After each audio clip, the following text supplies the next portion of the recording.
Oromiyaan dubartoota dinagdeen badhaadhanii ilmaan isaaniitiif akka abbaa faadhaatti kunuunsanii ollaaf fakkeenya gaarii ta'anii biyyaaf seenaa yoomuu hin dagatamne dhalootaaf kaanii darban hedduu horatee qaba. Maqaan kiyya Tanaanyee Lataan jedhama. Godina Arsii Lixaa ganda Qarsaa Ilaalaa magaalaa Nageellee Arsiitii jiraattu ganda Qarsaa Ilaalaa zoonii tokkoffaa garee torbaffaa keessan jiraadha. Har'as dachee Oromiyaa hunda keessa osoo abuuranii dubartoonni seenaa kana dhugoomsuuf kufaa ka'aa dallaa hiyyummaa cabsanii qabeenyaan badhaadhanii lakkoofsaan hin xiqqaatanii. Mana kana horiin keessatti qallabaa ture horii namaa bu'uurri horii kana masaa adiimaa kana fa'aa haadha isaanii namarraa fuudhee qallabe as keessattan gar tokko ijoollee fi hojii rafaani gar tokko horii irratti qallaba. Maarree nutis farda keenya koorannee dhalee keenya qopheeffannee fuulaan gara dachee Oromiyaa sikkoo mandoo gara godina Arsii Lixaa magaalaa Nageellee Arsiitti imaluun seenaa dubartii cimtuu ilmaan ishee abbaa malee guddiftee jireenya gadadoo injifachuun abbaa hoteelaa ta'uun gara investimeentitti ce'an tokko waliin isin barsiifna. Hanga xumura seenessa keenyatti nu faana turaa jecha qopheessaa fi seenessaan an mootii gammachuuti. Wambarii mukaatirra madaalaa afaarran taa'arra guyyaa waaqa ani hojiin tuffadhu halkan hin jedhu guyyaadhan jedhu uduman xaaree ijoollee kiyya waaqa galannaa ga'u barsiifadhee gaafa ijoolleen kiyya naa baratu mana kiyyannaa sirreessee har'a kinoo soofaa keessallee nan taa'ee rabbi haa galatoomu misgaanan kan waaqati as ga'ee har'a kinoo TV adda addaa biifii adda addaa soofaa adda addaa qaareen argadhe.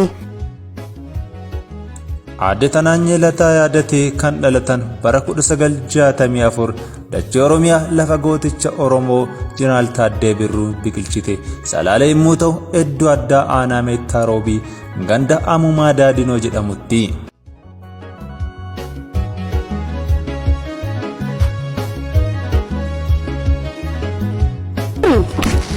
Aadaan durii jarana safuu qaba horii. Horii hareera namaa qiccan horii nama aannan namaa qiccan dur. Ani kaleessa waaqayyo haa galatoomu nama horii namaa qallabu dudda horii namaa qallabee nama mana namaatitti haraqee baafadhee ijoollee kiyya barsiifadhee abbaa warraa kiyya bara 1989 poolisiidha narraa ajjeesanii. Aadde Tanaanyeen amma kan jiraatan dachee oomisha hayyoota kan taatee fi iddoowwan hawwata turizimii adda addaatti marfamte qalbii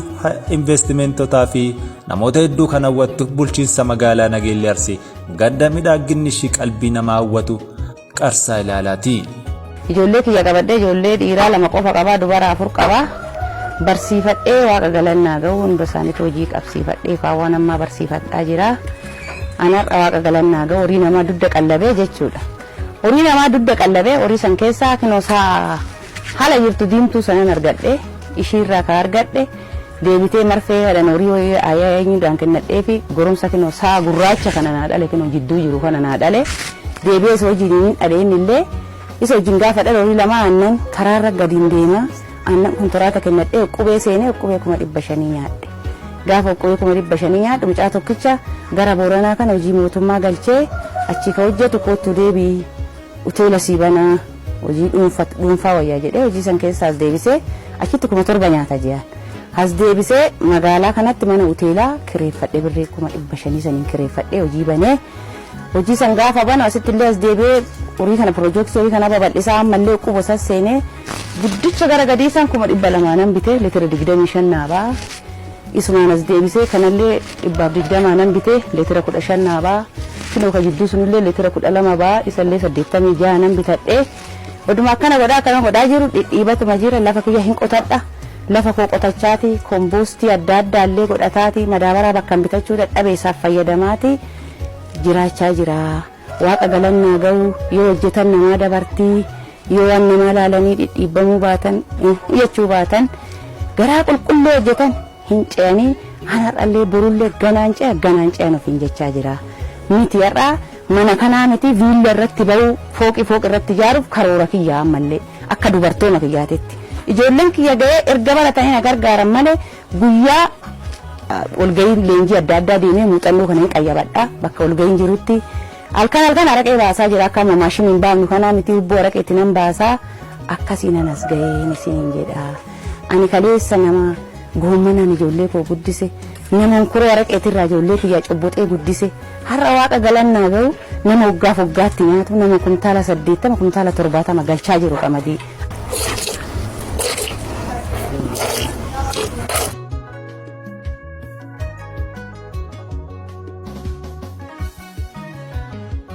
Jireenya bu'aa ba'iin guutame dabarsuun ijoollee isheetiif akka abbaa fi haadhatti guddisuun jireenya gadadoo kan eegalte aadde Tanaanyeen hiyyummaa harkaan kennadhu jechuun bara 1986 hojii gabbisa looniitii nama biratti guyyaa guyyaadhaan galii argattuun jireenya ishee eegalte.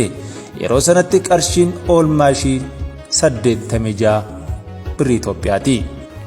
Barumsuma adda addaa kana fudhataati waaqa galannaa ga'u kompoostiidhaan madaabaraa malee oolchaa lama facaasee kumtaala 18 argadde qamadii kompoostiidhaan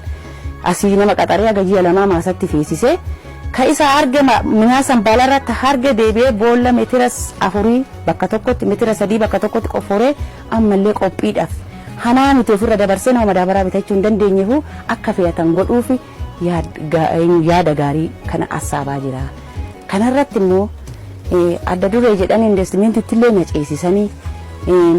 maannoo dhimmi dubartii godinatti illee ka magaalatti illee dhufanii waan adda addaa maashiniin hojjetu na deeggaraa turan na laalaa turani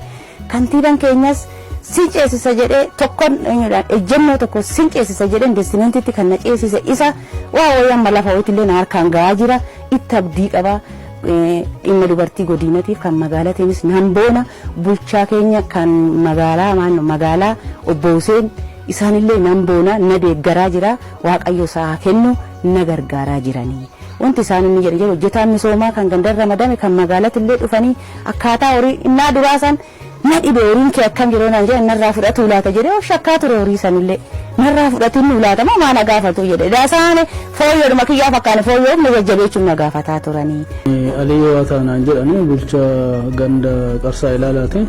qonnaan bulaa gara investimentiitti ceesisuu wajjin wal qabate qonnaan bulaa adda duree aadde Tanaanyee Lataa jedhamtu yeroo ammaa kana gara investimentiitti ceetee beekamtii argattee jirti. Kanarraa ka'ee akka magaalaa keenyaattis kennamuudhaaf gaafii dhiyeessite gaafiin ishii deebiin argata jedhamee yeroo dhiyoo keessatti eegamaa jira. Sana qofa osoo hin taane dubartii baay'ee cimtuu dubartii adda duree fakkii dubartoota qofa osoo hin ta'in dhiiraaf illee fakkii ta'uu ittiin dandeettu sadarkaa fooyyee sadarkaa gaarii irra kan jirtuu fi moodelas akka ganda keenyaatti qofa osoo hin taane akka magaalaattis akka Oromiyaatti illee moodela ta'uu dandeetti jennee kan qabannee deemaa jirrudha. Waaqa galannaa ga'uu akka gaariin jira akka dubartoota kiyyaatitti bakka dhiirri ga'uun gaa jedheetan tukuratii fudhataa jira har'allee borullee abdii mootummaatii fi abdii waaqatiin hin ce'aa mallee ganaa jedhee yaadaa jira.